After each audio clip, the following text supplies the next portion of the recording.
nothing was ever really done after the fact, after you come to the funeral, cry and say the nice things.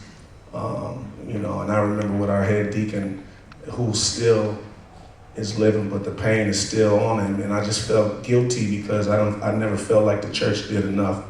A lot of times, we come, I'm as a new pastor and as a, probably like one of the newest preachers, I get I'm torn in my mind when I see, we go to church and everybody shouts and shouts. And then there's some people that's in our churches that have like serious issues when it comes to the streets and the street violence. And it's very evident in all of our churches, especially in my church, that there's some young people that's really crying out for help. And they're coming to the church, and a lot of times the church doesn't have an answer.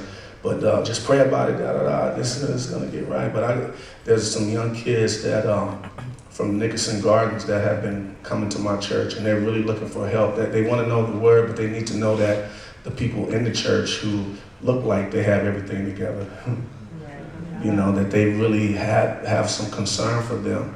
And my position on it is that we, as this next generation, like Bishop said, we have to go out and get our hands dirty and do some real work and show some real care.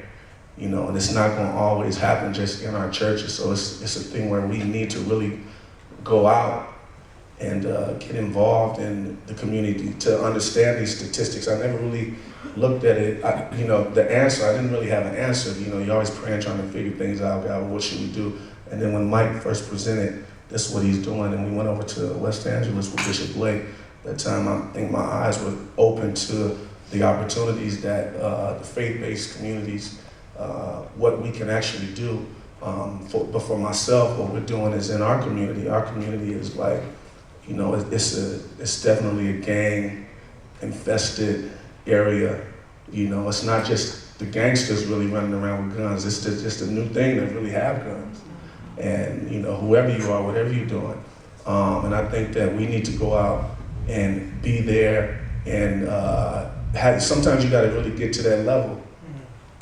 Because I hate to say it, but a lot of times in the church, we kind of have this facade and we fake the funk, and, everybody comes in and we have to be dressed this way and, all of these things. But the people out there in the streets, they don't really care nothing about that.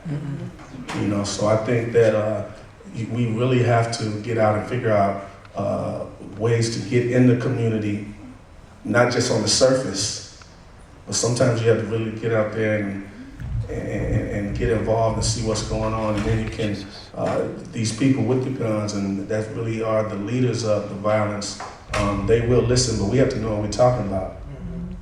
Not just off of the scriptures alone. We have to really know, what's going on out there. So I really thank God, even that I just met Joe, and what he's doing with Bishop, because, I think we have to start focusing on these things and focus on how we can change as a church, because sometimes a church, I hate to say this too, sometimes we really look stupid, because we sometimes we talk about everybody out there that's destroyed from the lack of knowledge, but what happens when the church is destroyed from the lack of knowledge?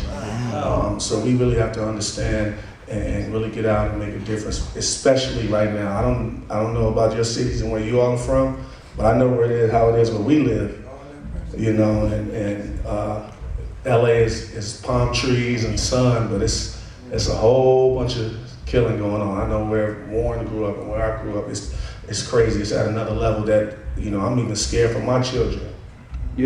So we want to make a difference, and as a church, I think we really need to wake up and figure out ways, and I'm sure when we leave here today, we'll find different things, different methods to be able to get out and reach and do real ministry. But you got to man up or woman up, however it is, wherever you are, so that we can really, really make a difference as a faith-based community. We're going to go to Joe Paul in a few seconds. Warren, just jump in here, as one of the